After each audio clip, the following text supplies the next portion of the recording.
Unspoiled Network podcast. This is Unspoiled, covering The Hunger Games, Book 2, Catching Fire, Chapters 7, 8, and 9. In these chapters, well, it looks like the hammer of the capital is coming down on District 12. We have got some ugly scenes in this one, kiddos. This happens really fast. Welcome to Unspoiled. Are you coming to the tree? They strung up a man, they say, who murdered 3. Strange things did happen here, no stranger would it be if we met at midnight in the hanging tree. Are you coming to the tree where a dead man called out for his love to flee? Strange things did happen here, no stranger would it be if we met at midnight in the hanging tree. Are you? Welcome to the show, everyone. I am Natasha. I'm Rashawn. Okay, let's jump right in. Yeah. What did you think of these chapters? It's a lot, y'all. Yeah. It is a lot. And it's also, you know, we talk all the time about rebellion and revolution and what it's going to look like. And, you know, we romanticize it a lot. Mm-hmm. And they haven't even done anything yet in District 12. No. By the by, right? Yeah, Katniss is like, maybe we should, and then she starts to realize pretty quickly how asinine that ask even is in light of how everybody has learned to live. Right. And as you put it, the hammer, you know, has fallen on District 12, and it's a reaction. Probably my assumption is that the Capitol is coming down hard on all the districts, harder on the ones that are seeing actual uprisings like District 8, but they're probably coming down hard on most of the outlying districts, if not all the districts. But the fact that nothing has really popped off in District 12, and they came in and just put their boots on everybody's necks. Yeah. And the description of not just the violence, right, of the new peace not maker, they call them peacemakers, peacekeepers. Not just the presence of the new head peacekeeper and all the new officers that are there, because at one point she looks around and doesn't recognize any fucking body. Yeah. But the things they're doing, like shutting the mines down so people aren't making any money.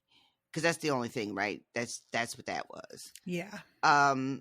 The food parcels that are the benefit of the victors being from District 12, they're like bringing rotten and spoiled food. I had forgotten how that goes, and I was so disgusted. It is, and all of this is to just remind everyone who is fucking in charge. Yep.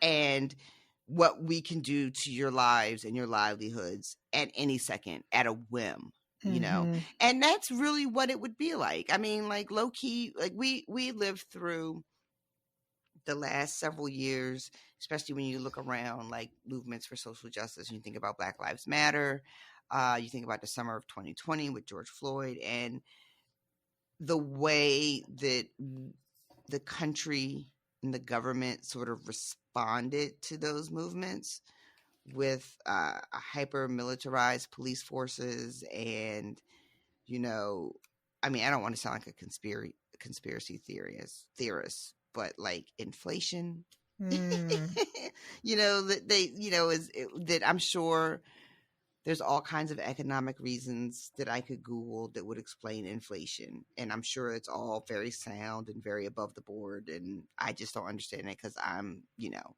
not a fancy pants college graduate, right? But if someone were to tell me, you know, they just did all that shit because they needed to get us back in line, I'd be like, you know what? That tracks. Yeah. Because you know what you're not doing when eggs are $12? That's exactly the thing. You know, you've got to be at a point where you really don't have anything left to lose. And we are still at a point where we do have some things left to lose. Mm-hmm.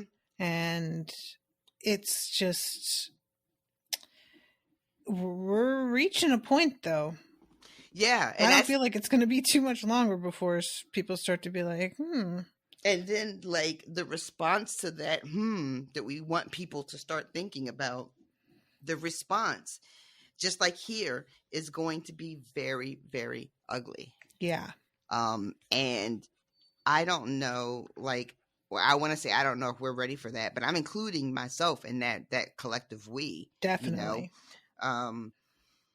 Because what do we do if they start really fucking with our food supply and making it so that we really cannot afford to eat? Like, you know, if there is no work, we can't pay our bills, we can't pay for shelter, we can't pay for food. It makes the populace like more desperate, and that can sometimes make us easier to control. Yes. But sometimes it goes the other way. Right? So it's sort of like a dangerous game that the Capitol was playing here, and the Capitol TM in real life plays. Just how far can they push us, you know? Yeah.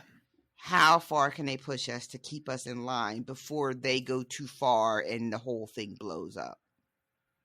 And I feel like that's kind of where we are in real life right now, right? We're right at that edge. Yeah. You know, I agree. How much further can they push us, and which way do we go? Do we just go, all right, let's get back in line. You know, things are getting a little out of control. Let's all calm down and get back in line so that we can still have our comforts such as they are. Yeah, that's the thing that I find really interesting, is that like District 12 doesn't even have the surface comforts that we have to distract them from everything. And I wonder about whether or not that might be the sort of crux of everything, you know, if the things that we use to distract ourselves start failing.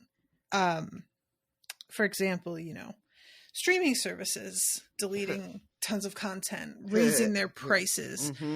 I just got my email yesterday that Amazon Prime is going to start including ads on their Prime content. I saw that. Unless you pay another $3 a month. And granted, it's only $3. Yeah. But when every streaming service is raising their price $3 and you subscribe to 8 streaming services, you have a whole other streaming service you're paying for, basically. Yep. And a lot more people are talking about pirating stuff, and you know, then there's just basics like eggs, like as you mentioned, food, which I use to distract myself, has become quite expensive.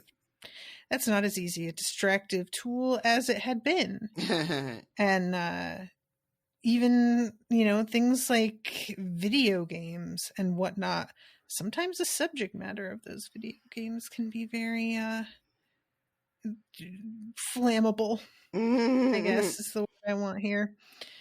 So yeah, it's just I am going to watch our progress with great interest, is all I'm saying, because I know I want to make sure everybody understands I am aware the level to which we have romanticized revolution.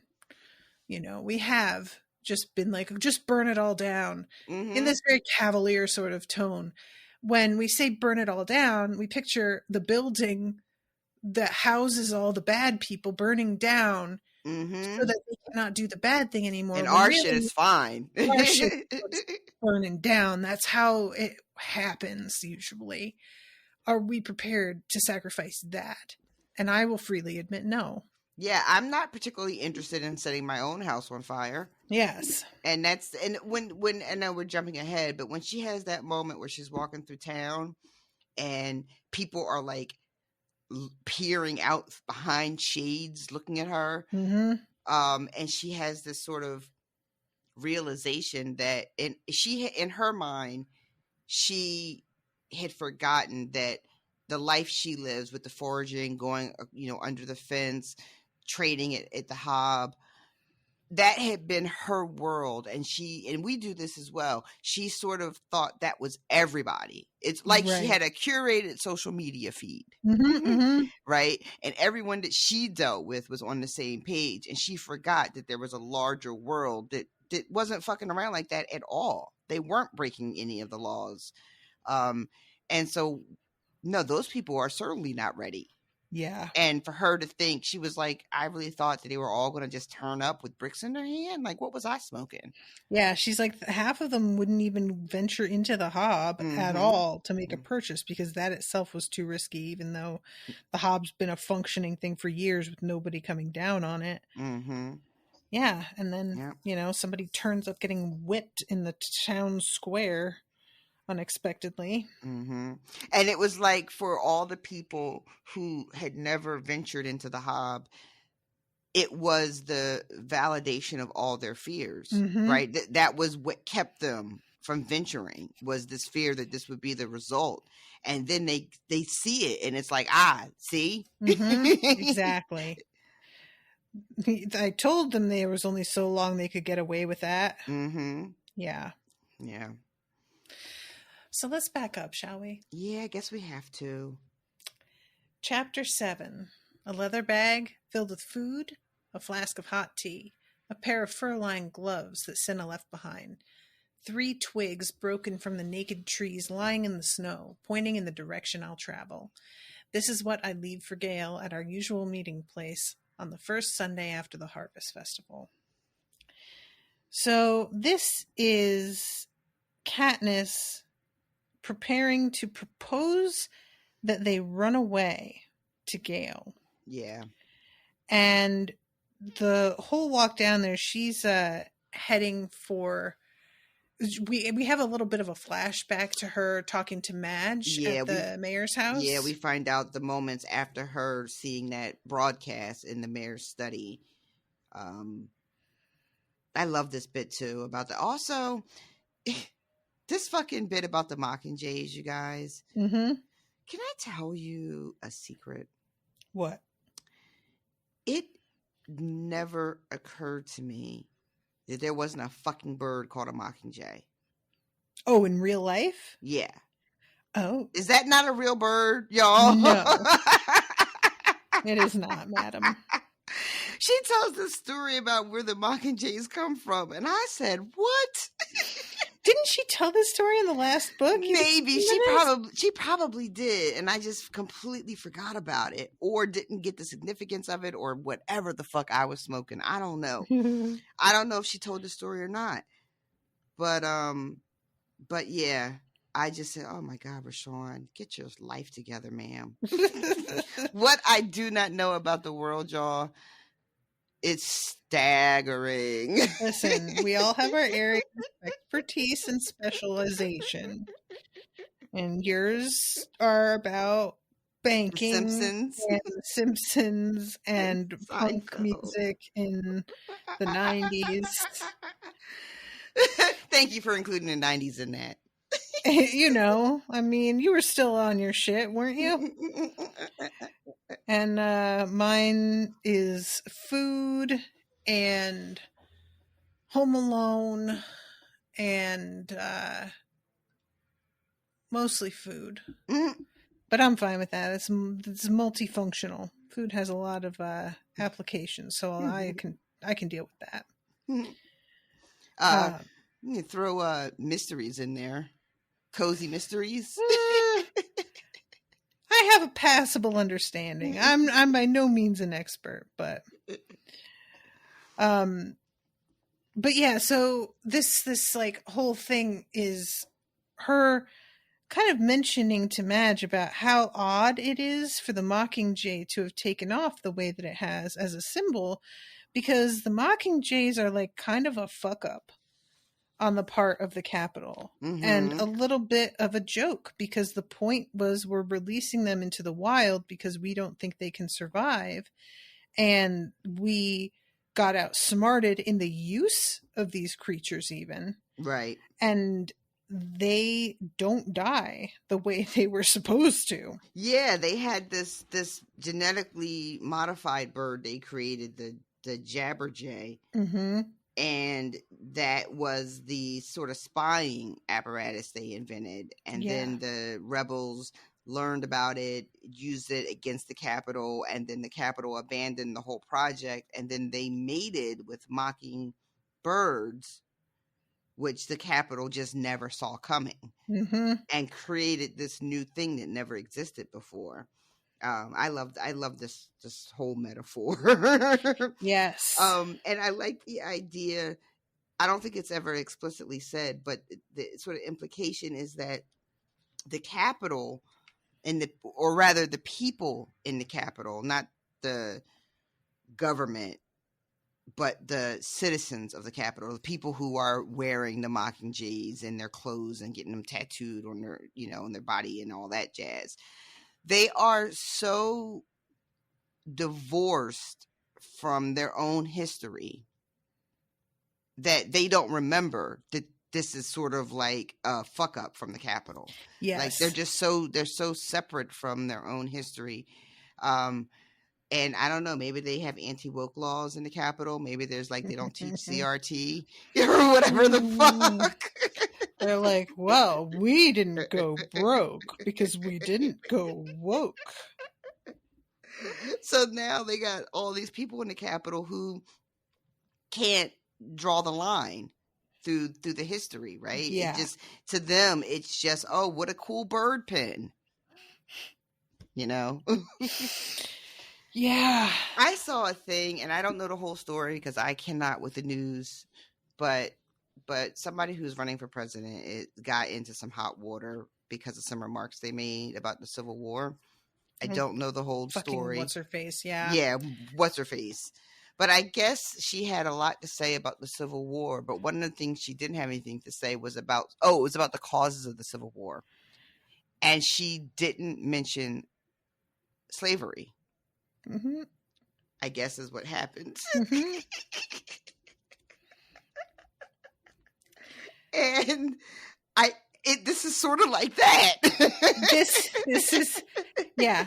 Well, you can't mention slavery because if you do that as a reason the Civil War began, you are throwing into the trash the argument of 80% of like the right wingers and betraying their trust in you that you aren't going to reference anything about it ever.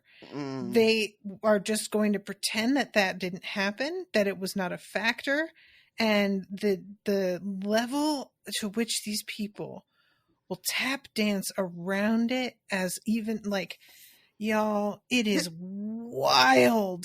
Oh my God. I will never forget that clip that went around. It's been years now. And the guy kept saying the Civil War was about states' rights. State rights to do what? Exactly. Yep. Yep. States' rights to do what? And the fucking long pause and the blinks. Chef's kiss.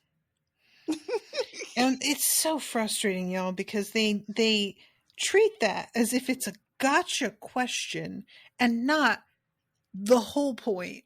It's not, we're not being tricky. We're just asking the obvious fucking question. It's like, oh, you think you're so clever. No, I don't think I'm clever. I think I know what 1 + 1 is. Yep. And I think you do too. And can it be a gotcha if we already all know the answer? You know? I don't think that counts as a gotcha.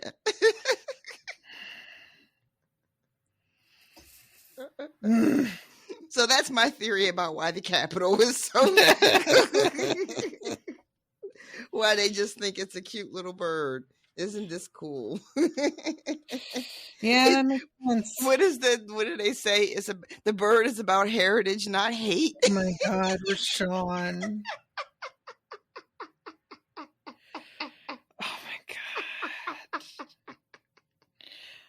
Okay, somebody real quick draw up a mockingjay and put heritage, not hate underneath it. Jesus Christ. Oh, I hate you sometimes. Right? What are we doing? Oh my God. Fuck. I can't, like, honestly, like, I don't want to get us to derail, but I swear there are moments where I cannot believe where we are and what we are fucking doing and saying. I will just like that news clip, like, that I didn't even get the whole, like, thing on because I just fucking couldn't. Mm-hmm. But, like, I heard it in the background. The TV was on, and I looked up from my laptop, and like, I looked around the room like I was on The Office, like I was Jim fucking Halpert, like like.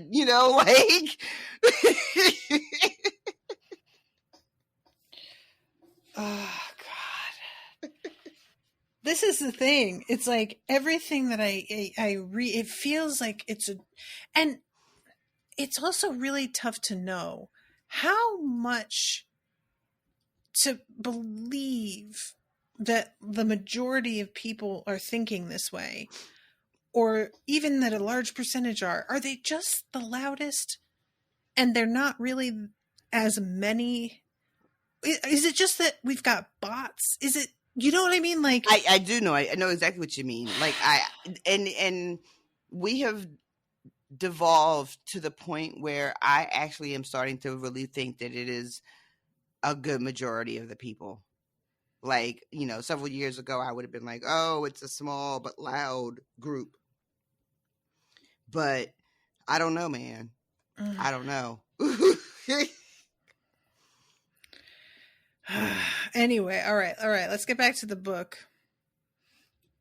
So this little scene wraps, and as she's heading out, I love this so much. Now, as I trudge through the snow, I see the mockingjays hopping about on branches as they pick up on other birds' melodies, replicate them, and then transform them into something new. As always, they remind me of Rue. And I understand why they do. But when she's like talking about how they thought they would just die out, they underestimated their, focus on survival, they created something new that hadn't been expected, I was like, that's you though, Katniss. Mm-hmm, like, mm-hmm. This is all you. It just, she is not seeing herself in this position, even though she has been sort of forcibly put there. It's clearly, yeah. So she's just feels like I'm being thrust into this and seen as a figurehead for this, and this is not what I wanted or what I was after, which is a really interesting place to be, where you technically do believe in what these other people are fighting for, like the uprising in District 8. She wouldn't be behind it, obviously, because of the threat against her family and everything. But fundamentally, what they're fighting for, she believes in. Yeah. This whole conversation she has with herself in the later chapter about her lack of conviction. Yeah.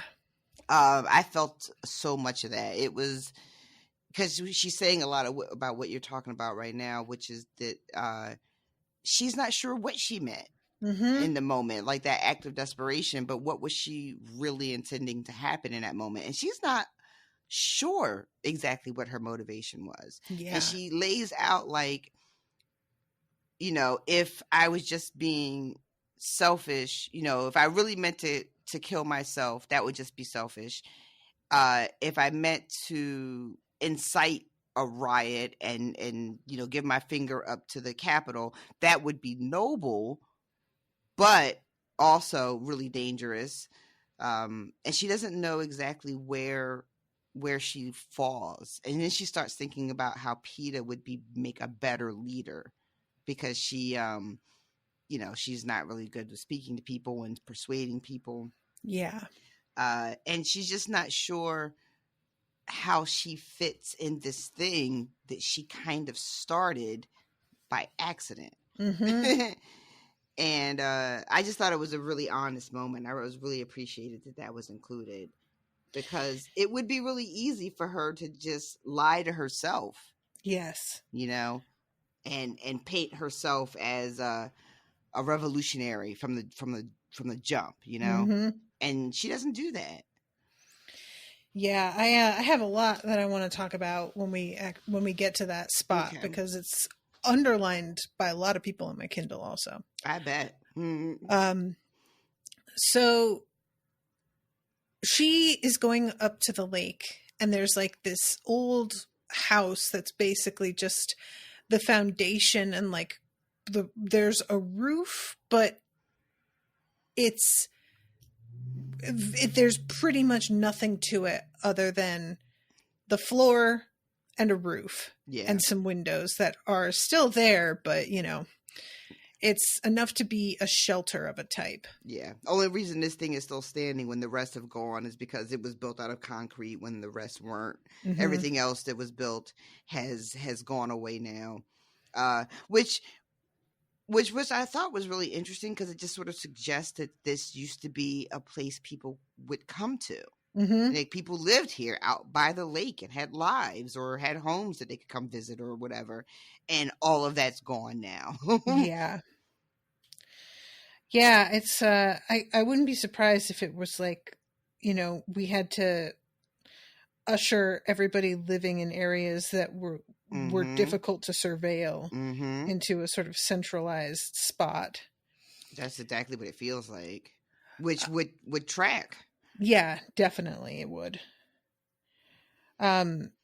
So this whole conversation with Gale is so difficult, because I, in part, can understand where he's coming from, but I also feel like he's being so unfair. I was so desperate for this conversation. I had said multiple times, she needs to talk to Gale. When is she going to get to talk to Gale? And then it goes like this. Yeah. And I was like, oh, why did you have to talk to Gale? Honestly, like, Gale is such a tricky character. And I get where he's coming from. So often I get it. Mm-hmm. But because I'm in Katniss's head, of course I feel like he's being unfair to her. Is he though? Like, there are times where I'm like, maybe he isn't, and I just don't see that because she's my girl, right? Since I'm in her head, I'll say this much. The reveal that he also loves her, which we kind of suspected, it's not like a earth-shattering revelation, but it's a confirmation, right? Yes. So now we have these two men, or two boys, depending on where your line is, that are in love with Katniss. And I'm reading this like, we don't have time for any of this. And that's exactly her response. I'm low-key like, I'm not here for the romance. Let's just put that on the back burner. We got other shit that we need to be doing. And that these boys keep getting in their feelings. And Sean, this was all I was here for. My first read-through. Was it really? All I was here for. Do you hear me? God. I was coming off of Twilight, and I was like, it's a fucking YA book, and there's two boys, and there's the sweetie pie who's great to the cameras, and then there's the dark revolutionary. And I'm into it. They're both in love with her. Of course they are. A shiny vampire who's good with the cameras and a surly, sulky werewolf who wants revolution. Exactly. And it was infuriating to me that she didn't believe Peeta really loved her in the arena, because I'm like, it's a YA book with two boys. Of course he really loves her. What do you mean? And then we get here and he's like, and I love you. And she's like, I do not have time for this. And I was like, bitch, what are you? This is the, what? I was not pleased with her handling of this. As a grown woman now, I'm like, correct response, you know? But like at the time, I was so annoyed. Oh my God, that's amazing. So it starts off with her telling him President Snow personally threatened to have you killed. Anyone else? He doesn't have like the response to this that she wants at all. That's her opening line too. Yep. Like the way she opens up this whole fucking story that she needs to tell him. She opens with the fucking president was in my house and named your name. And he is just like, who else is he going to have killed? And eventually, I love that he gives the gloves back. He's like, I don't want Peter's gloves. And she's like, they're not Peter's, they were Cinna's. And he's like, oh, okay, I want them back then. So she tells him everything. Gale never interrupts. While I talk, he tucks the gloves in his pocket and occupies himself with turning the food in the leather bag into a meal, toasting bread and cheese, coring apples, placing chestnuts in the fire to roast. I watch his hands, his beautiful, capable fingers, scarred as mine were before the capital erased all marks from my skin, but strong and deft. Hands that have the power to mine coal, but the precision to set a delicate snare. Hands I trust. And eventually she's like, all right, so what's the plan that you claim to have? And she says, we run away. And he reacts in such a way that she thinks that he's like, what the fuck are you talking about? And she's like, well, you said, but it turns out that he's just so elated that she's making this suggestion. And picks her up and swings her around and is like, yeah, all right, let's fucking do this. Yeah.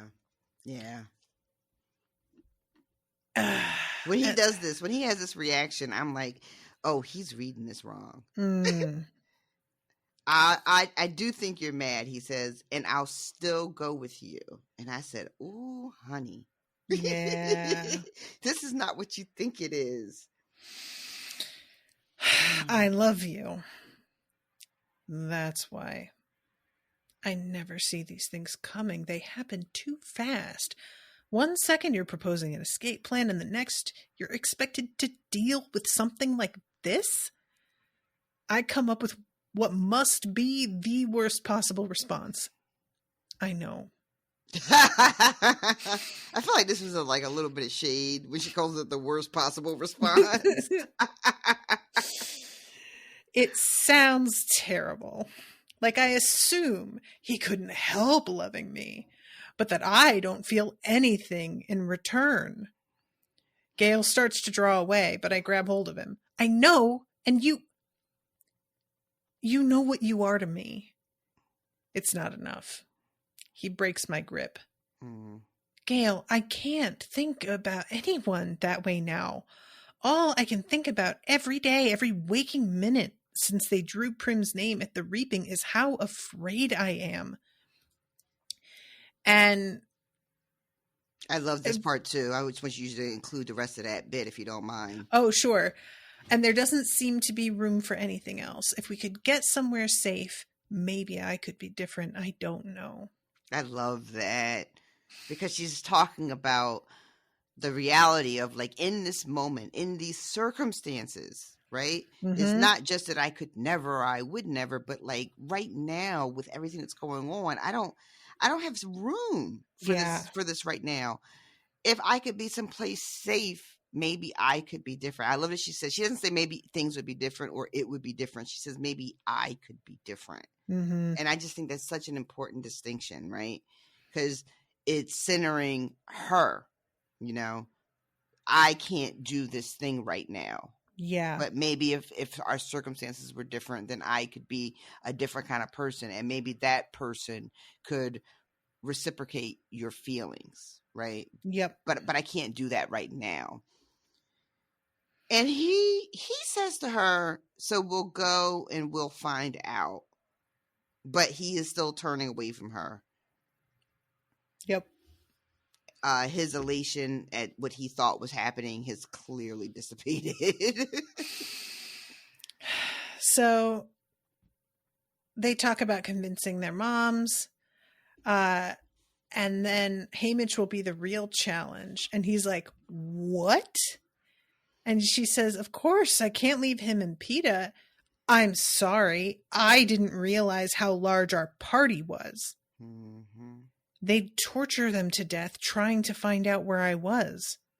What about PETA's family? They'll never come. In fact, they probably couldn't wait to inform on us, which I'm sure he's smart enough to realize.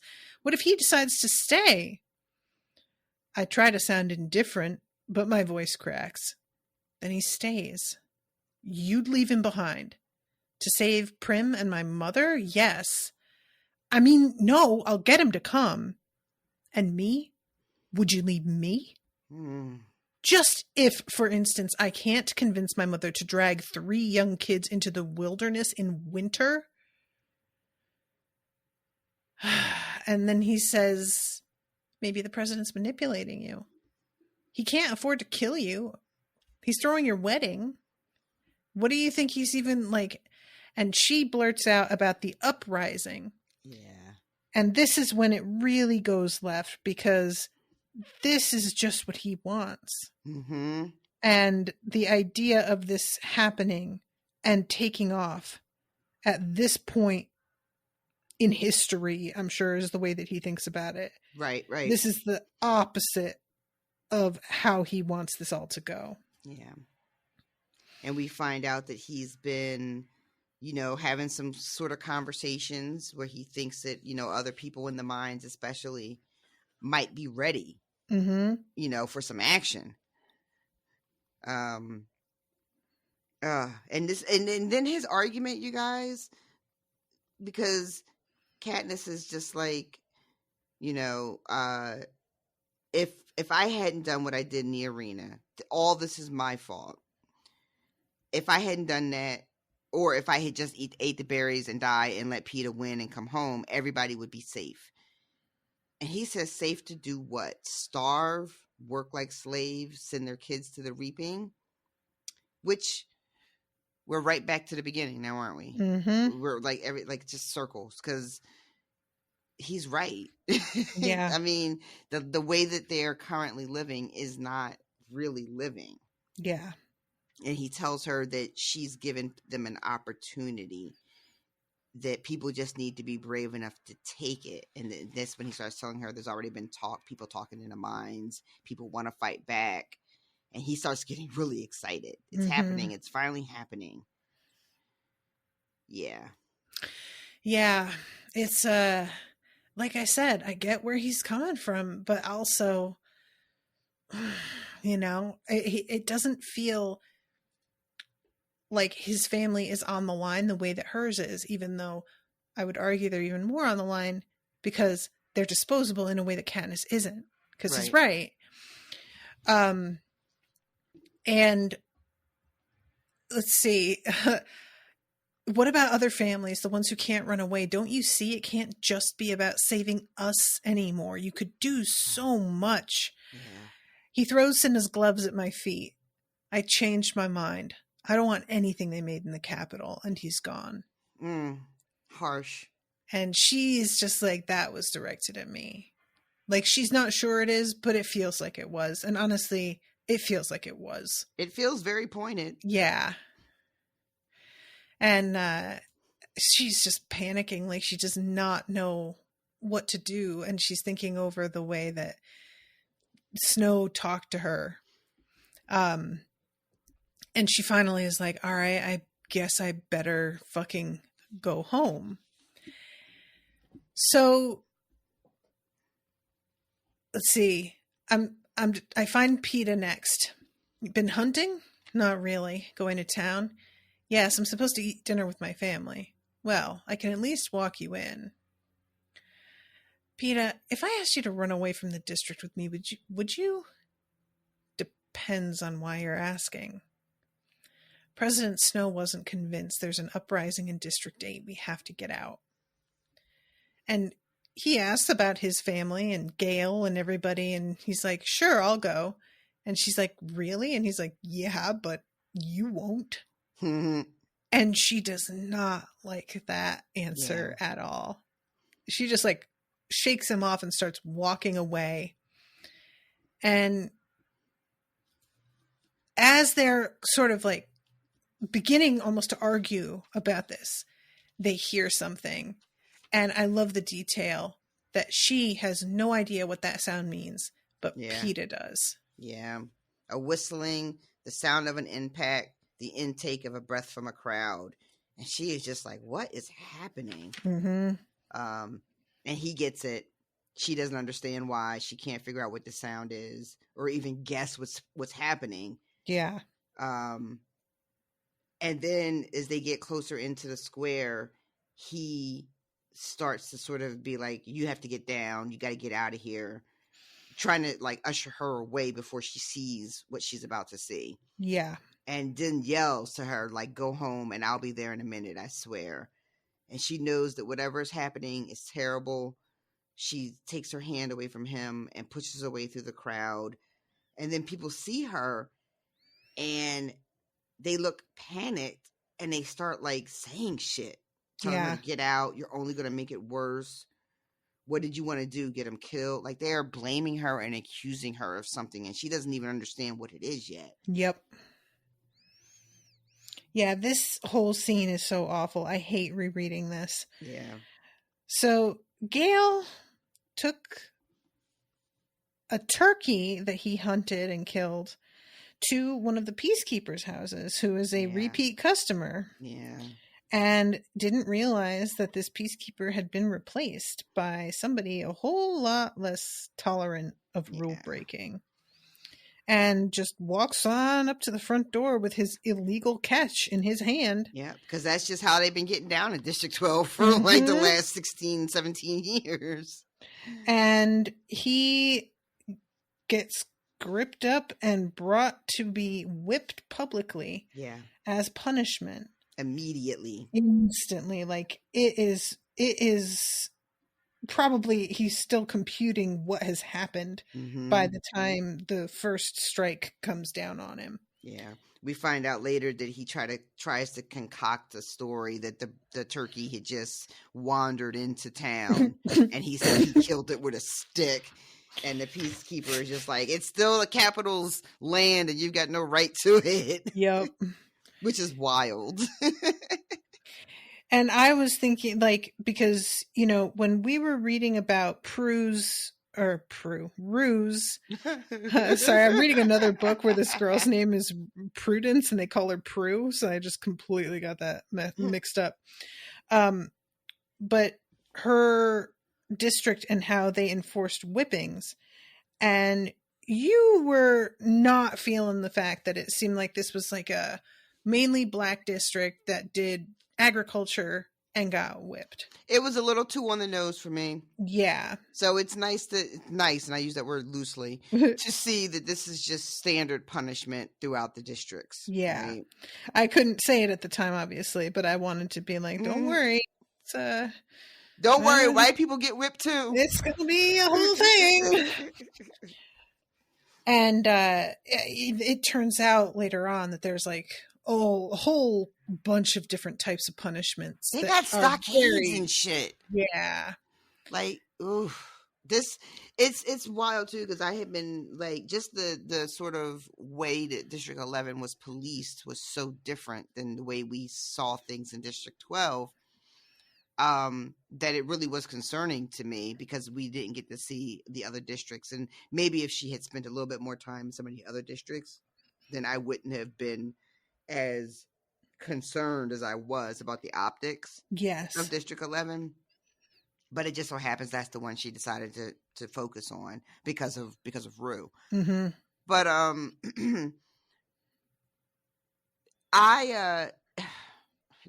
it's weird to. I don't want to say that I was relieved because that's not the right word, but it took a certain level of like concern off of my shoulders, you know, because, you know, as a Black woman, whenever I'm reading fiction, especially if it's white centered, and, you know, I'm always going to be like a little prickly around certain things. So I was, for lack of a better word, glad to see that this is just sort of the punitive nature of the Capitol when it comes to policing their citizens and tamping down on unrest. Yeah. Is vile and as horrific as it is. And this is, I mean, I'm, again, just a quick aside, like, I was almost glad that she describes what happens to Gale in the detail that she does, especially when it comes to them treating his wounds, because whipping people, and they whip him, I think the count was like 40 lashes. Something really high. And I think people don't it's hard for us to fathom in this day and age, but people died from being whipped. People tend to think, oh, it's just lashes on your back and it sucks, but then you're okay. But no, people fucking die. Yeah. People were whipped to death. That's a thing. And it is just like his injuries when they get him to Katniss's mom's house. It is so horrible. Yeah. Yeah. And it's an interesting, like, there's a moment where Katniss's mother says to Haymitch, it's happening again, isn't it? And they reference the bad times before the recent peacekeeper who this dude Thread has replaced. And Katniss is like, I don't even remember anybody but Thread. So it's clear that, like, whatever it was that Rue experienced is not alien to District 12. It's just that it hasn't been enforced in a really long time for whatever reason. There's a line Haymitch says to Katniss, I forget the context, but he says something to her like, if you had been around longer, you would know what it means. Basically just saying you're just too young to remember. Yeah. And it's like 3 different times where that comes up, that like Katniss's lifetime is hard as it's been for her, right? She thinks of like all of her hardships and losing her father and how difficult life in District 12 is. She's actually been experiencing a respite from how hard life can actually be. You know? Like she doesn't know how bad things were and how bad things can get, because they've been having 15, 20 years of calm in her district. That was sort of a privilege that she didn't realize she was experiencing, because it didn't seem like it, because her life was so difficult, Yeah. Yeah. So in this scene, she steps between the guy's lash and gets it on her face. Yeah, she dives right in, y'all. She just throws her body right in between Gale and the whip and catches it right across her fucking face. Which, props to you, girl, because I could literally never. I mean, what? I appreciate the impulse. And I think that for the right person, you would probably throw yourself in, because we do things without thinking about the consequences. True. Yeah. But yeah, I mean, if she had any doubt about how she felt about Gale, I'm not even saying it's necessarily romantic love, but her feelings for Gale are intensely strong, because she doesn't think twice. She just acts. And you don't just do that for everybody. Yeah, so she gets it on her face, and this actually turns into the perfect situation to make this guy stop what he's doing. Because Haymitch steps in brilliantly and is like, oh, fucking great. She's got a photo shoot. What am I supposed to tell her fucking stylist, you jag? And this guy is like, what? That's not my problem. But he clearly is like, oh, I stepped into it somehow. Yeah. And it's enough to distract him and sort of diffuse things and make it clear that she's too important for you to be treating her like this. You can't. This is going to be an issue. And finally, one of the other peacekeepers steps forward and is like, sir, unless you intend on killing him, which if you were going to do that as the punishment, we would do that by firing squad. The recommended number of lashes for the offense has been reached.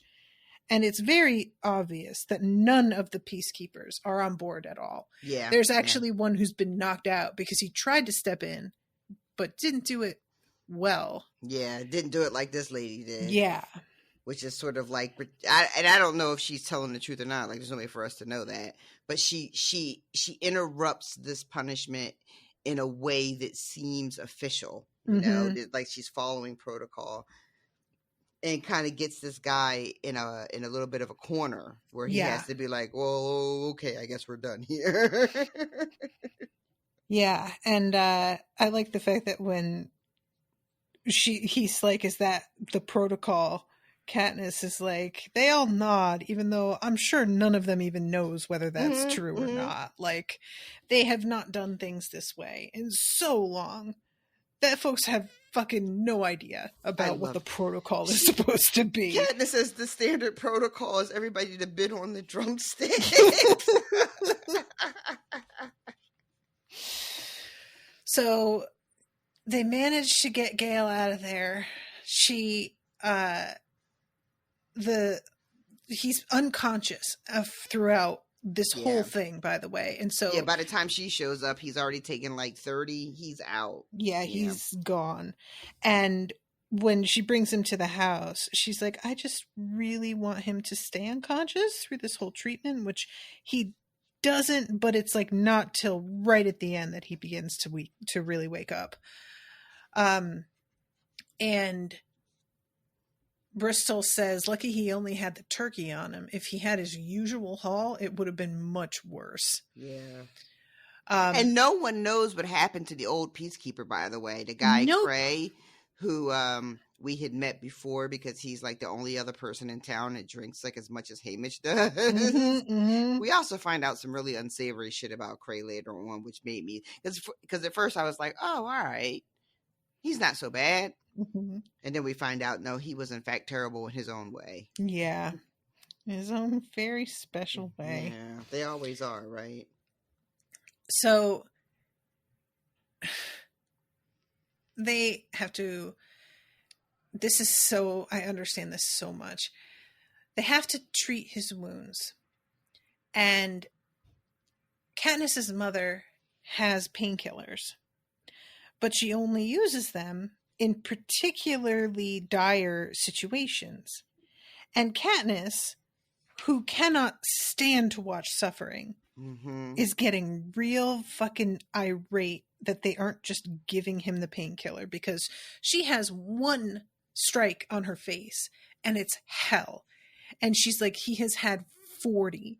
Oh my God, I can't imagine. Like, this is so bad. And when her mother is like, we'll combine it with sleep syrup, he'll manage it. Just give him the medicine, I scream at her. Give it to him. Who are you anyway to decide how much pain he can stand? Yeah. Yo, I love that line, to decide how much pain he can stand, because this is a whole thing in the healthcare industry. Don't get me started. With painkillers. And look, I understand the addictive properties of certain things, but also, holy shit, you have the means to help somebody who's in pain. Do it. It is so fucking hard. It is so hard. And like arguing with the nurses and doctors and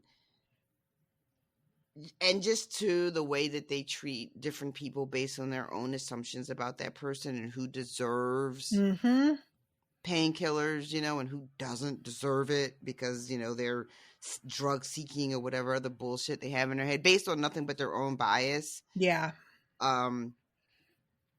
It is like, for my experiences with being in the hospital, especially this last year, it is the worst part, is being like knowing that there are people that can come in and do something about it and they just don't. Yep. Or they just won't, yeah. And there are a lot of studies done about the amount of painkiller given to women versus men, given to black patients versus white. and the assumption of how much pain can be tolerated or should be tolerated. Yep. And it's really weird, you guys. Like, first of all, there's an assumption that Black people can just withstand more pain than white people. Some of them, that study that came out a couple years ago where they like polled medical students and asked them, and they were like, oh, well, Black people just have thicker skin. Yep. So it doesn't hurt as much. Things don't hurt as much. You're a medical student. Fuck. Yep. And then the other one that I love is like pain related to women's problems. Well, labor's a lot worse. And you do that just fine. And we also want painkillers for that. Yes.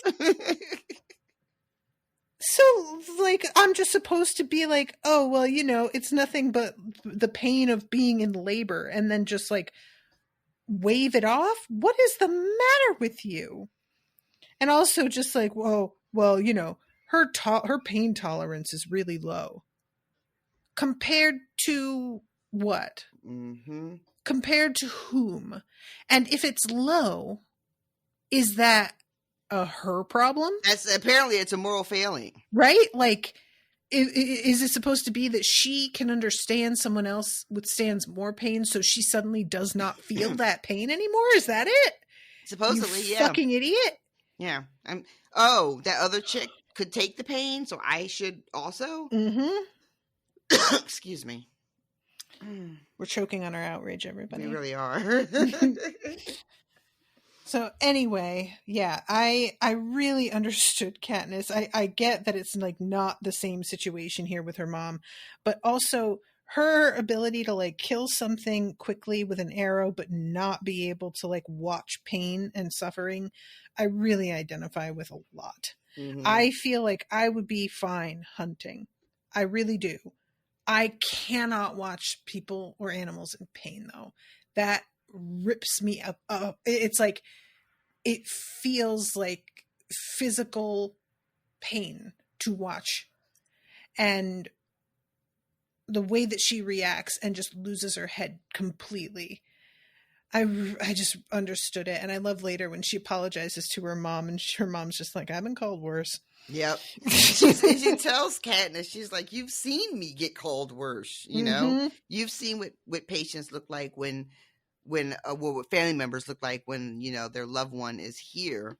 To which Katniss is just like, wait, what are you trying to say? Loved ones? What? Oh my God, Katniss, get with it, you dink. Fucking dodo. But yeah, this is when Katniss's mom says to Hamish, so it's starting again like before. Yeah. And he's just like, yep, by the looks of it. And at this point, Madge shows up.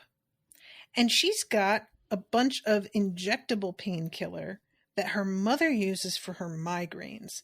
And as somebody who suffers from migraines, the fact that this woman is willing to give up some of this medicine is heroic. And bless her heart. So she gives them, they inject him, and it helps calm it down. It's called morphling, clearly morphine. Right. I love how Katniss is like, what's she doing here? Why is Gale getting hurt so important that she snuck out well, she didn't sneak because her mom gave her permission, but she's bringing all of this to help. What's going on with them? The implication that there's something going on between them, and I don't like it. You don't say, Katniss. She can be very dense. So she falls asleep next to him. And I love this. For the first time, I reverse our positions in my head. I imagine watching Gale volunteering to save Rory in the reaping, having him torn from my life, becoming some strange girl's lover to stay alive, and then coming home with her, living next to her, promising to marry her. The hatred I feel for him, for the Phantom Girl, for everything is so real and immediate that it chokes me. Gale is mine, I am his. Anything else is unthinkable. Why did it take him being whipped within an inch of his life to see it? Because I'm selfish. I'm a coward. I'm the kind of girl who, when she might actually be of use, would run to stay alive and leave those who couldn't follow to suffer and die. This is the girl Gale met in the woods today. No wonder I won the games. No decent person ever does. And I was just like, ouch. She is so fucking hard on herself. Yeah. And I want to call it self-awareness, but it's so skewed that I don't think it counts. I don't know. It's self-awareness. I'm really torn. It's not exactly self-awareness because I'm not sure if it's true, but I appreciate her willingness to voice the possibility, I guess. You know what I mean? She looks at herself, and I guess it's not actually that uncommon, right? You know that whole that saying that it's so popular, like in meme form, where it's like you wouldn't talk to your best friend the way you talk to yourself, so knock it off. You know, yeah. It's kind of like that. Like, she is so unflinching in her gaze to herself. Yeah. That it can seem almost, like I said before, skewed, right? Like she's looking at herself through like a weird funhouse mirror. So everything is like slightly distorted. So there's grains of truth in these fears she has about herself, but I don't think that they are 100% accurate. Yeah, you know? I agree.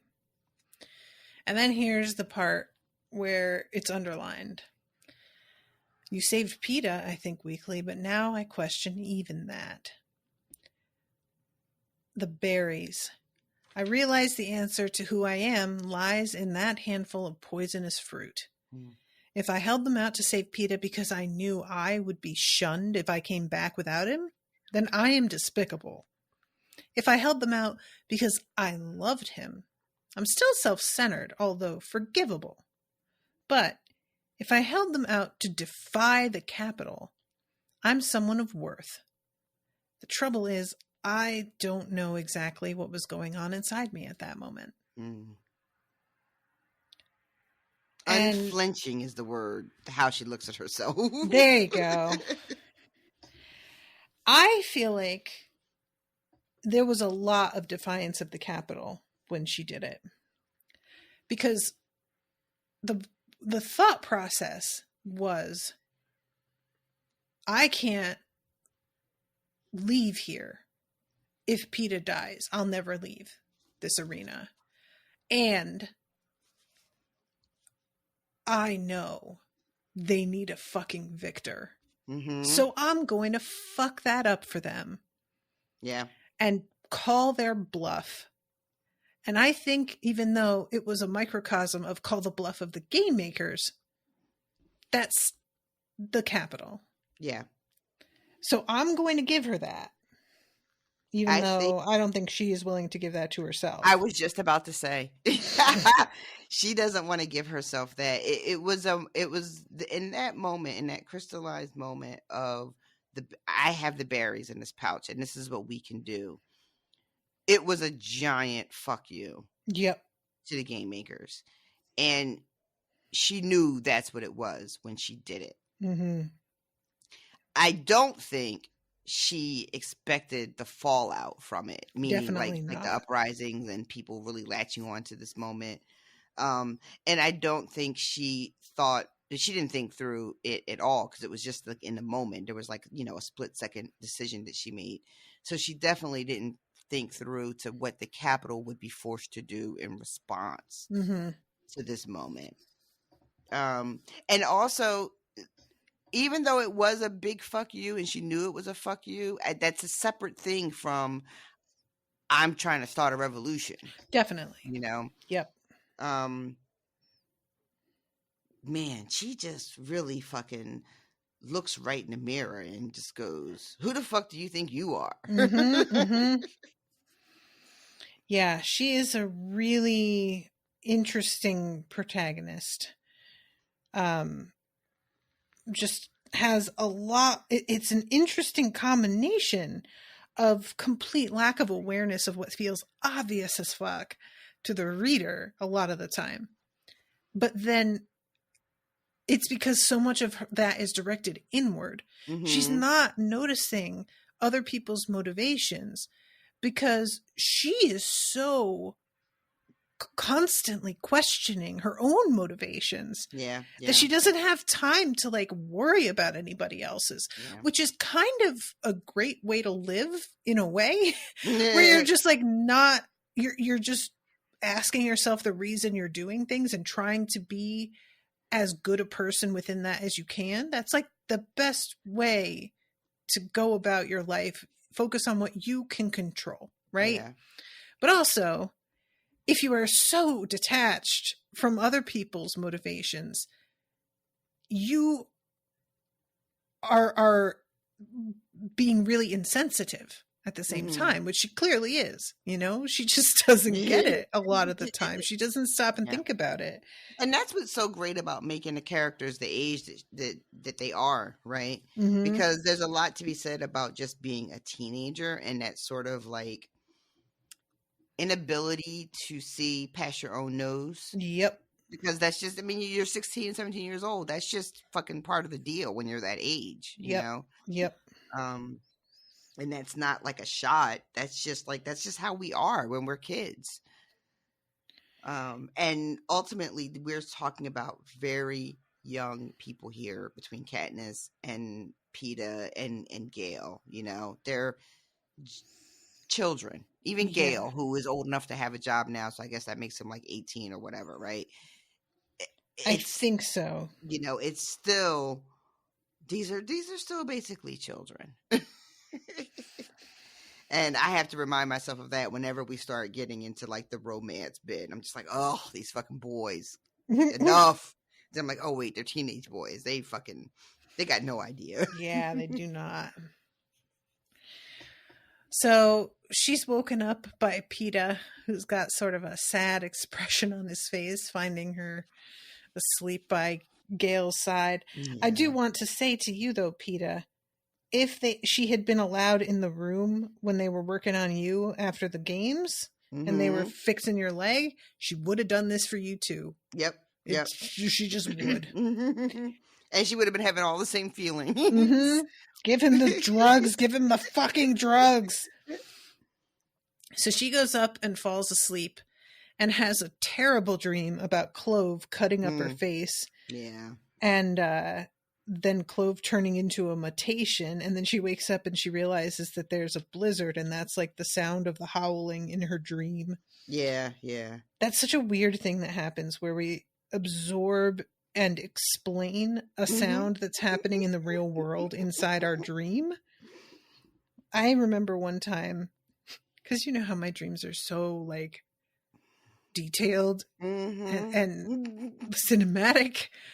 My alarm was going off one time, and in the dream, it was for some reason going like it was the sound that my footsteps made. So I was walking burr, burr, burr, with every step. And in the dream, I'm like, why is it making that sound when I walk? Like, is there something in my shoes? Am I wearing shoes? Yeah, that's it. You know, like, and I was just like, am I wearing my horn shoes? Am I wearing my air horn shoes? Oh my God. And I remember waking up and it taking so long for me to understand the sound that I was hearing and why it was still happening, even though I wasn't dreaming anymore.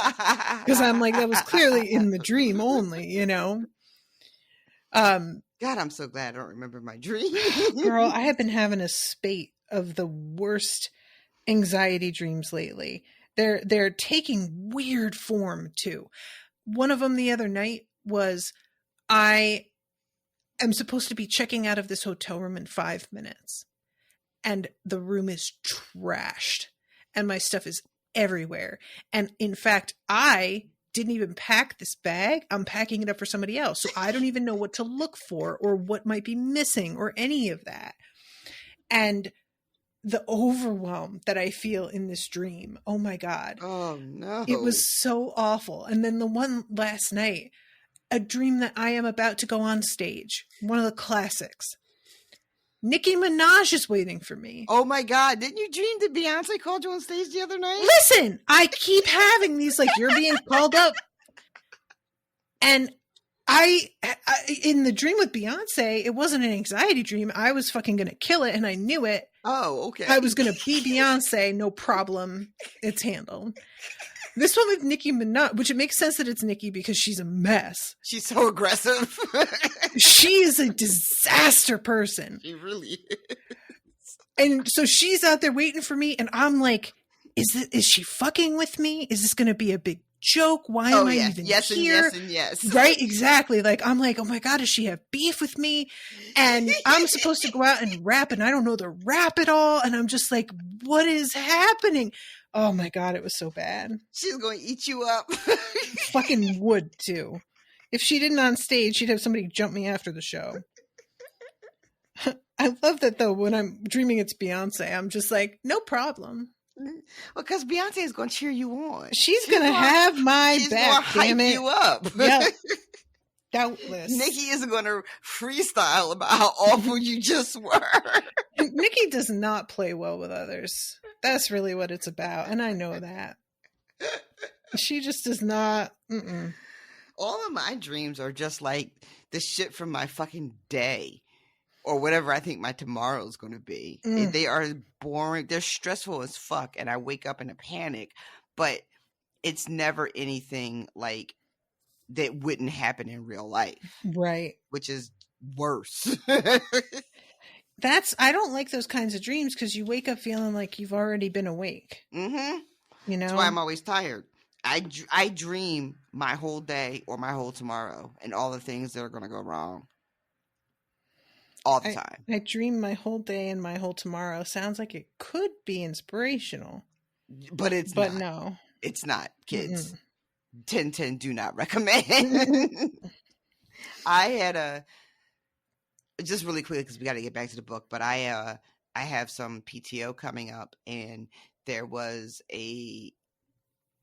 before some changes at work, it was going to be fine because someone else was going to, a person would be there to sort of like not cover my daily duties, but be there in case my team needed something. Right. Right. But then there was some unexpected changes, and that person is no longer there, and now it's just me.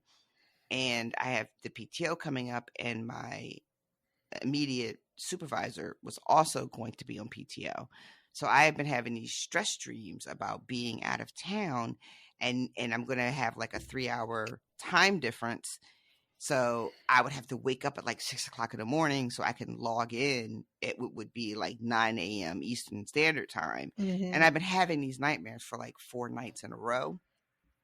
And I just found out today that the other lady is going to be at work after all. So we're not going to. I am so excited to sleep tonight, y'all. But my brain is just going to find some other fucking thing to hyperfixate on. But when she told me that it got canceled and she was going to be at work, I was like, oh my God, thank God. So I can sleep tonight. Man, our brains are real bastards. It's really like, I don't know what they have against us. All we try to, we're just trying to walk these little meat sacks around. They know what we did. They do. Our brains do know. We know too. We fucking know what we did to deserve this. And we do deserve it. Do we? Yes. We don't take good care of ourselves. It's true. We just don't do it. Our brains really are like, if you would just take literally 10 minutes to write down some of your to-dos or journal before bed, this wouldn't happen. But no. No. Oh my God, you're so right. Mm-hmm. Oh, I hate when you're right. It's not me. It's my brain. It's nothing to do with me. So she wakes up and when she realizes how bad the snow is, she's like, actually, that's nice because they won't be able to like fucking come at me in this, which she finds out later they were busy doing some other things. Girl. But she goes downstairs and they are putting another layer of, what did she call it? Snow coat. Yeah. Yeah. And I am going to get there, but before this, there's a moment here. I have to face the fact that my family and friends might share this fate. Prim. I need only to think of Prim, and all my resolve disintegrates. It's my job to protect her. I pull the blanket up over my head, and my breathing is so rapid I use up all the oxygen and begin to choke for air. I can't let the capital hurt Prim. And then it hits me. They already have. They have killed her father in those wretched mines. They have sat by as she almost starved to death. They have chosen her as a tribute, then made her watch her sister fight to the death in the games. She has been hurt far worse than I had at the age of 12. And even that pales in comparison with Rue's life. And pretty much comes to the conclusion that Gale was trying to get her to come to the day before. So when she goes down, she's thinking over like how this could work and just realizes I'm not the guy. I am the one that they picked for, being the figurehead of everything because of what happened in the games. But I do not have the like certainty of principle or the talent with crowds and people. Who do I know who could fit the bill? PETA. Obviously. Yeah. There's a line in the preceding chapter where she says that life here in District 12 isn't really that different from life in the arena. Yeah. And she follows that up with just being like, at some point you have to stop running and face what once you did. But I really just like that sentence as a standalone. Mm-hmm. That life in District 12 isn't really so different from life in the games, because we had talked about that in an earlier podcast where this whole way that they live is just sort of an extension of the games. Yeah. Like everything about how they live under the Capitol's fascist regime is just an extension of the Hunger Games, the whole thing. Yeah, it's every man for himself, but it shouldn't be, but they put you in the position where it has to be. Like, yeah. So here comes the snow coat. I can almost hear the sizzle of Gale's tormented skin meeting the snow mixture. And when she asks her mom, what did you do in the summer when you didn't have snow? Oh, this is horrible. And she says, tried to keep the flies away. My God. Oh, God. My God. That's hideous. I was wondering if they were going to have a little bit more conversation about these before times in this moment, but they don't. Mm-mm. They just kind of, There's a real sense for me that Katniss doesn't want to talk about it with her mom because her mom just like completely dissolved when her father died. Mm-hmm. And that she's like, and this is just me sort of with my codependent tendencies being like, I don't want to trigger her and send her off again, but that's sort of what was on my mind with it. And that could just be completely nothing. Yeah. That's interesting. That's an interesting thought though. The idea that Katniss is just so careful because, that feels real, Mm-hmm. Especially as a child, when you have experienced your parents just cracking, right? Mm-hmm. You will do anything to avoid that, even if you don't realize you're doing it. Like Mm-hmm. there's a part of your brain, even if it's just sort of unconsciously or subconsciously, you will avoid those triggers because you do not want to risk setting them off on that path again. But I wonder if there's any part of Katniss that doesn't want to hear about how her parents, and maybe even her mother too, specifically, suffered, because we already see them in a very specific light, you know, and you just don't want to hear about the horrors that they may have lived through and witnessed or experienced. Yeah.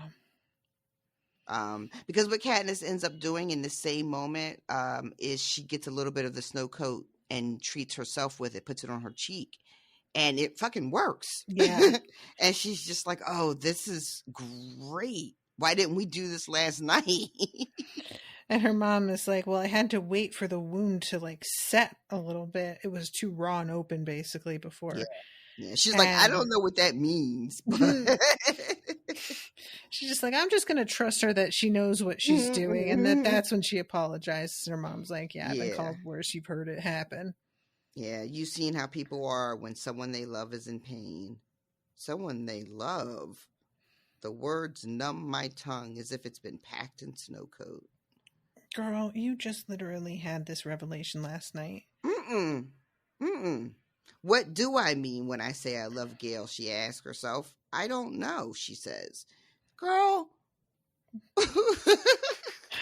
you just told me 2 pages ago that you are his and he is yours.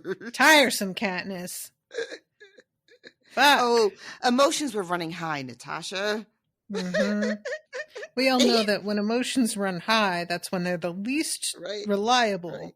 He's not even going to remember any of it from last night. The kiss, none of it. He's not going to remember. Which is what matters, is whether or not he remembers it. As we know. Yeah. And her love is determined by whether or not he recalls a kiss. Well, it's going to make everything more complicated, she says to herself, if he remembers. Yes. Guess what, Katniss? Yes, it will. And so, in the middle of her brain doing all this back and forth about Gale, she says out loud to her mom, where's PETA? Goon, I swear to God. Let's make it more complicated. Oh, God. I can't stand complication. Where's PETA? Right? And we find out that he had been there, but he leaves as soon as he hears Katniss waking up upstairs. He just bounced. Yeah. I feel so bad for PETA sometimes.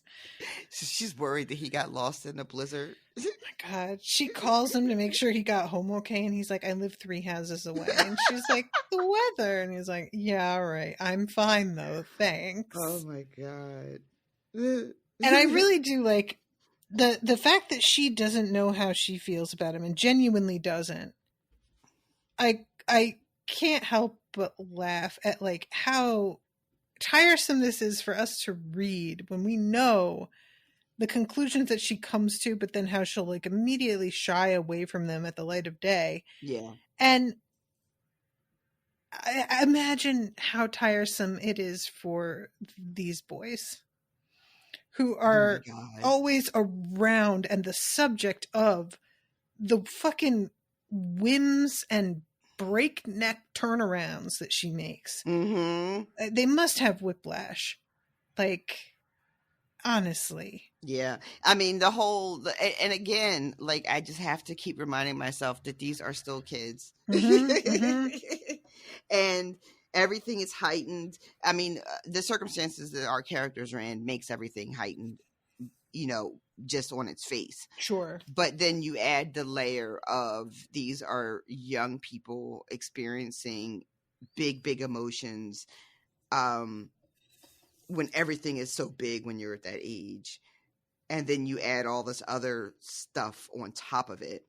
And yeah, it's just this back and forth. And how do I feel? Oh, I feel this way, and it's so strong, and I'm so certain. And then the morning will break, and suddenly everything is confusion again when you had just had such clarity the night before. But that's how it can be sometimes. It just do be like that sometimes. So she's like, I really need to talk to you and to Haymitch. And she has eventually we find out that, like, there's a deal that has been made with Gale's mom where she is being paid to clean Hamish's house.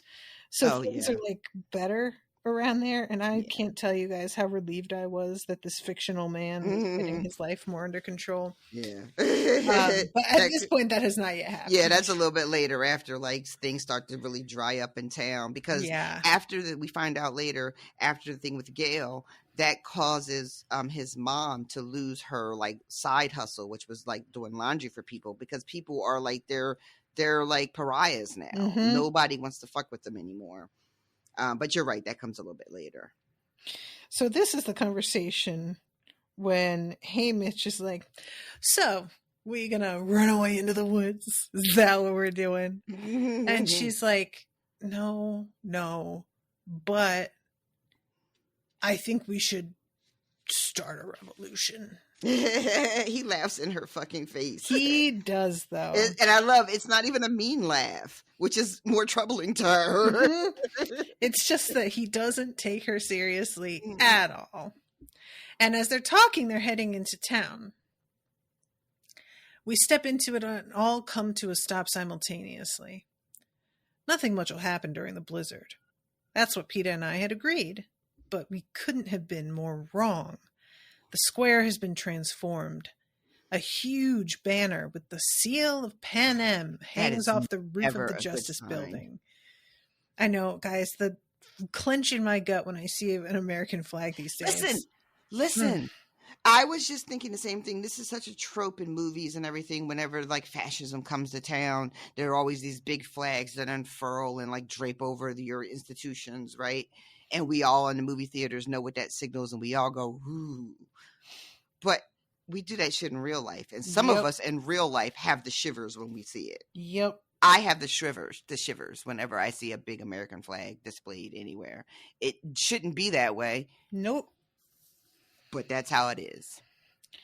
There's a bunch of houses that got built across the street from me. And it's still so weird to me. It's really weird. And somebody moved in, and I'm like, oh, let's see what kind of people everybody is. Let's, And then one of them immediately put a big American flag outside their house. And I was just like, well, that's a wrap on them, I guess. And, like, I don't know that. I don't. But you do. But I do a little. You kind of do. Here in Texas, I do a little bit. Unless they got some other flags, like a pride flag and a trans flag and a Black Lives Matter flag hanging. If they don't have them hanging too, then I have no use for you. Yep. If that's the only flag you're flying, nah. Nah. Peacekeepers in pristine white uniforms march on the cleanly swept cobblestones. Along the rooftops, more of them occupy nests of machine guns. Most unnerving is a line of new constructions, an official whipping post, several stockades, and a gallows set up in the center of the square. Jesus Christ. Some streets away, I see a blaze flare up. None of us has to say it. That can only be the hob going up in smoke. And she's like, you don't think they just fucking, like, killed everybody? And he's like, no, but... Yeah, this is when he says, nah, they're smarter than that. You'd be too if you'd been around longer. Yeah. She can't even finish her sentence wondering what, if people were still on the hob. Yeah. Hamish is like, meanwhile, I need to find me a drink because my supply is, that's a wrap on my supply. Yeah, he's about to go and find rubbing alcohol. And she's like, he can't fucking drink that. It could blind him. I've got some. And even Peter's like, yeah, I have some set aside as well. But we see later that does not tide them over for long enough. Yeah. So then we go... a bit of a speed up here. As the days pass, things go from bad to worst. The mine stays shut for 2 weeks, and by that time, half of District 12 is starving. The number of kids signing up for Tesserae soars, but they often don't receive their grain. Food shortages begin, and even those with money come away from stores empty-handed. When the mines reopen, wages are cut, hours extended, miners sent into blatantly dangerous work sites. The eagerly awaited food promised for parcel day arrives spoiled and defiled by rodents. The installations in the square see plenty of action as people are dragged in and punished for offenses so long overlooked we've forgotten they are illegal. Yeah, that really got me. Yeah. At first, when she first starts talking about the changes in the coming days, I thought, well, maybe so much other shit is popping off in the other districts. That's what's interrupting the food supply. But then she starts talking about the mines being opened and the wages being cut and hours being extended and people being sent into clearly dangerous situations and the food from parcel day. And that's when I was like, okay, maybe it's not just supply chain issues like we're always told. Right. Maybe it is like deliberate action being taken. Especially once the parcel day stuff is fucked up, that there's no way they couldn't have prevented that. Yep, exactly. Yeah. Exactly. And then again, that devastating last line about how people have been living a certain way for so long, they have just forgotten that there's certain shit you're not supposed to be doing. And and it made me think of like, this is not the same thing, but like, so you guys know about the sort of like broken windows policy of policing, right? Mm-hmm. Which is, we're going to actively enforce these small infractions because the theory is that will keep the bigger infractions from coming down the road. Right. It's got that energy. Yeah, I see that. We're just picking people up now for like the smallest shit. So that everybody will be afraid to set a foot wrong, basically. Mm-hmm. So this is when, we start to see things falling apart for poor Haymitch, who can't get a supply. Nobody wants to deal with PETA or Katniss. A steady supply of ill and injured is deposited on her kitchen before my mother, who has long since stopped charging. Her stock of remedies are running so low that soon all she'll have to treat the patients with is snow. And eventually she gets a delivery of a crate of wedding dresses in the midst of all this. Could not. I mean, like, I know it. I was as upset as she was. Like, I know that the wedding is still on, right? Like, I get it. But so much is fucking happening. Yep. That when this shit shows up, I almost went walking in the woods myself. Like, I just couldn't I could not. Yep. Yeah. Is he really planning to go through with this fucking wedding? She thinks to herself, like, what does he think this wedding will achieve? And she says, is it for the benefit of those in the Capitol? Because a wedding was promised, a wedding will be given, and then he'll kill us as a lesson? She can't make any sense of it. And I am, like, he says that she hadn't done enough to convince him or the people in her performances.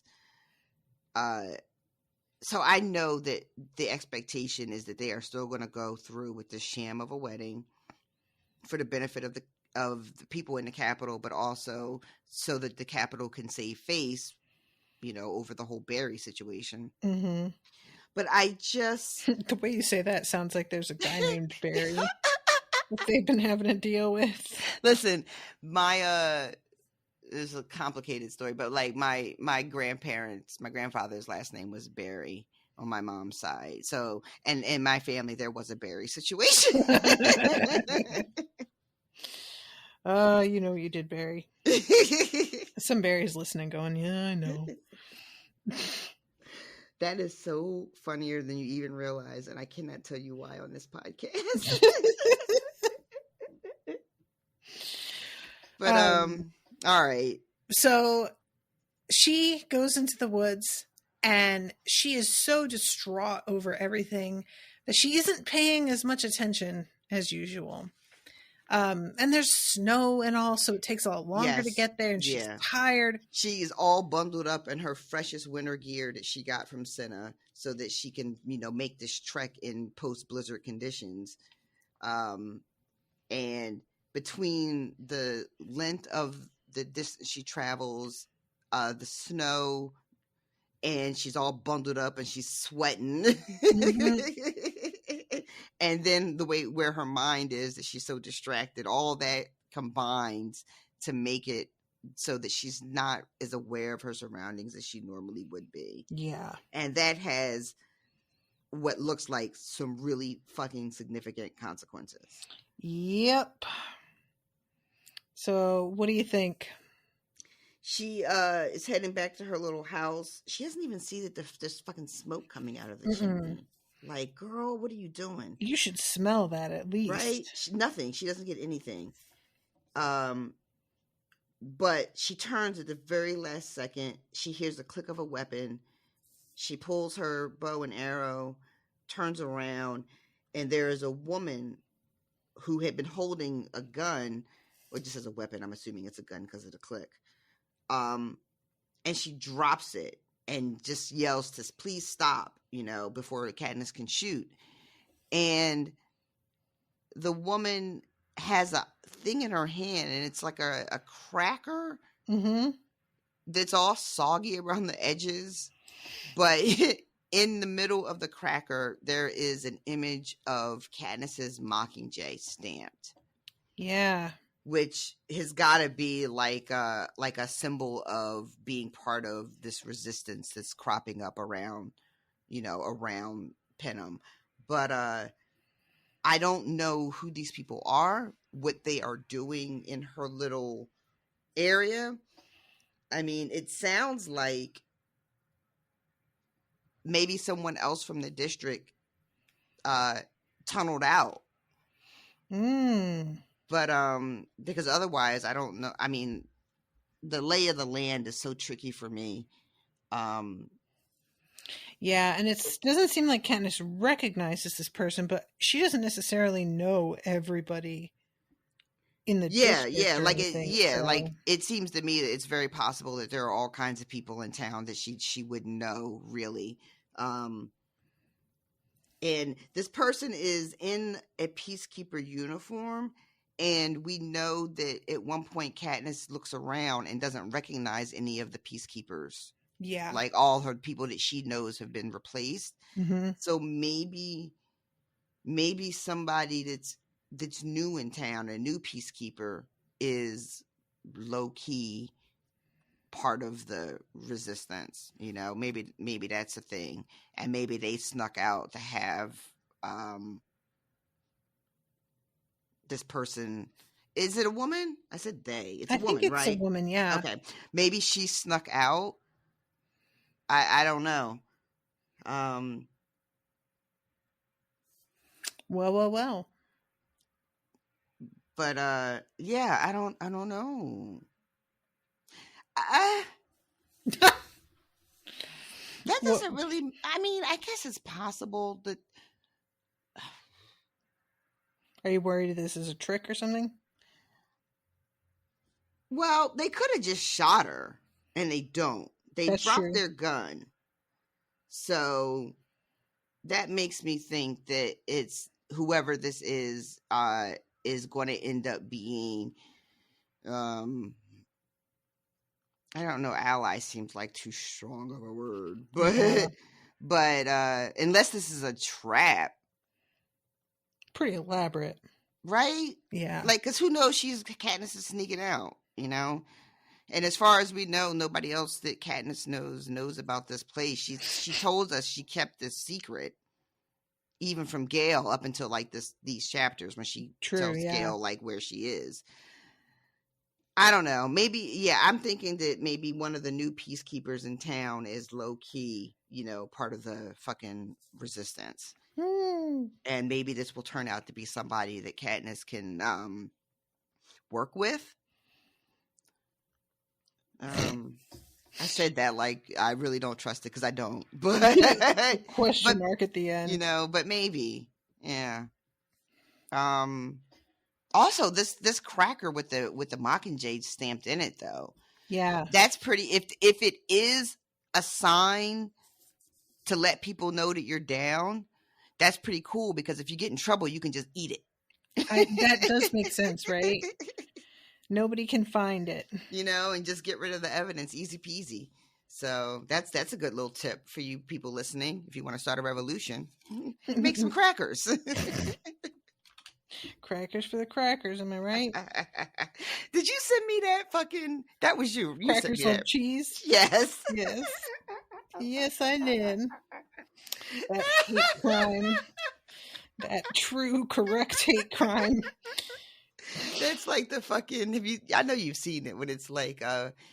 you can lure white people by just talking about cheese. Yes, and the first response is, cheese is so good, though. And then they're like, got one. See, the internet does good things sometimes. Every now and then, they really come through. All right.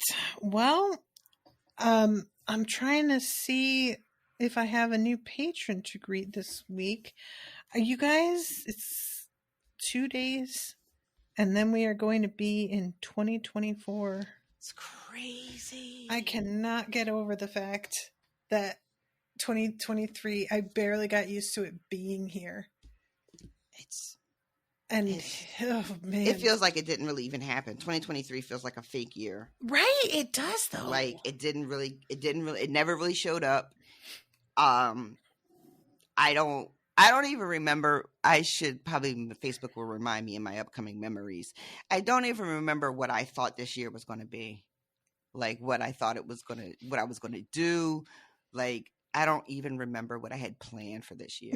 It just fucking happened so fast and without my permission. The main thing that I remember is being like, and I hope to find all the puppies' homes by March. Oh my Spoilers. God. Was it March? It wasn't until October that we got our last puppy a home. And now we just have Pippi. But what a good home you got him. We got him the best home. You guys, it was like if I had written a wish list. Yeah. Another dog to play with? Check. Giant piece of property with a lake? Check. Traveling lots, adventures, things to do? Check. I mean, he's got it made. Moving up the block from you? Check. Yo, and I still haven't gone to see him. He's not there right now because he's the two of them, she's going to school, so she has the one dog, and he is traveling for work, so he took Sam with him. Right. So he's not here at the moment, but I would have waited anyway because I was afraid to like confuse him by turning up. Yeah. But I will. It'll happen. I saw some pictures too of Strider. They named him. We named him. They Did kept you name him. him Strider? They kept him. Who didn't somebody change? One of the people that took a dog changed the name. No. Well, Strider, we named him Aragorn technically, but Strider is Aragorn's nickname. There we go. And pretty much Owen called him Strider because he was like, you should have just gone with Strider to begin with, not Aragorn, which he was probably right. Okay. He's such a handsome boy too. Very handsome doggy. Yeah. Very different looking from the others. He's fucking picture with the ears. Oh my God. His ears. It looks like I don't have any new patrons this week. So I understand though, because we've got the holidays and everybody's busy with other shit. Right. I retract my boo. I booed preemptively. You know what? You could boo though. I have the tab open because I went and looked it up, but then I forgot to mention it. Nikki Haley is the name of the former UN ambassador who oh my God, you guys. The voter who asked the question, which came during a town hall Wednesday, called Haley out after she failed to mention slavery in her response. Haley has sought to clarify her remarks since, saying Thursday that, quote, of course the Civil War was about slavery, unquote, and arguing that the voter who asked the question was, quote, a Democrat plant, unquote. So what was the question? Boo. Yes, boo. So somebody stood up at a town They asked hall? what the cause of the Civil War was. Yeah. That's a weird question. I guess they were trying to get her to say it. I think so. Or not say it. Because that doesn't seem like an organic question for a town hall. Unless you're trying to get them to get on the record. I don't know. I mean, you would think that it would seem like a cheap ploy to trip them up, but since it worked, how cheap could it have been? Exactly, right? Like, she should have just softballed that. That was a nothing question. And Representative Byron Donalds, Republican from Florida, who has endorsed Trump, slammed Haley on X, formerly known as Twitter. Psst, Nikki, the answer is slavery, period, in all caps, he posted. This really doesn't matter because Trump is going to be the nominee. Trump 2024. Oh my God. Like Trump would have answered that question correctly. Oh God. What are we living in? I can't. DeSantis said the moment demonstrated that Haley was, quote, not a candidate that's ready for prime time, unquote, calling her response to the question a, quote, incomprehensible word salad, unquote, which is something that has been said about Trump and the way he has answered questions many times. Every question, all the time. All the time. What a fucking... I made a joke before we started recording about Tash, how I was just going to opt out of 2024 if it gets to be too ridiculous. Mm-hmm. And being reminded that we have the election coming up makes me even more interested in that proposition. Yeah, that's true. I just want to opt out of 2024. I'm just going to declare it 2025 and start writing my checks with 2025 on them. I'm looking at all of this article and it's just a bunch of people like opining about how much of a gaffe it was. And everybody is just basically like, it's a really, really big mistake. Do you think it's going to harm her in the primaries? No, not at all. Well, then, shut the fuck up. Then it wasn't oh my God. It's it, you know? Meanwhile, he's still fucking leaning in every poll. I swear to God, I gotta X out of this. What am I doing? Why am I? I don't know. I don't know. I just brought her up to make a joke about the bird. I'm so sorry I subjected everybody to that. That's my bad. I take full responsibility. Anyway, so you guys, I really hope that you've been enjoying the coverage. If you have been, please leave reviews on the old iTunes. Let people know. If you are in groups on Facebook, Hunger Games shitposting, for example, or if you do TikToks and you like watching ones that people do about Hunger Games, just, tag Unspoiled in there. Let people know, hey, they're covering this. First-time reader in there. 2 first-time readers if we get Miles back. And, spreading the word. If you aren't able to support us financially by becoming a patron, that's totally okay. There's a lot of other ways that you can support us, and doing that sort of thing is hugely valuable. You've just got to be, willing to start the conversation and vamp us. Vamp us? What do you call it? Gas us up? There's another word, though. Gas up is also correct, but that's not the word that I meant. Hype us up? What was it? Hype us up? Hype! Oh, that's the one.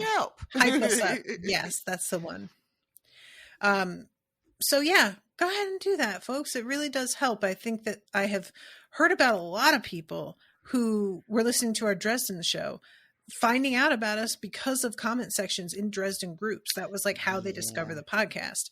So, that stuff really, really works, especially in the bleak days of winter coming up when people are just going to be looking for more stuff to put in their ears. Some source of dopamine, for the love of God. Give me that dopamine. All right. Thank you, everybody. We love you. Until next time. Toodaloo, motherfuckers. Bye, guys. Are you coming to the tree where dead man called out for his love to flee? Strange things did happen here, no stranger would it be if we met at midnight in the hanging tree.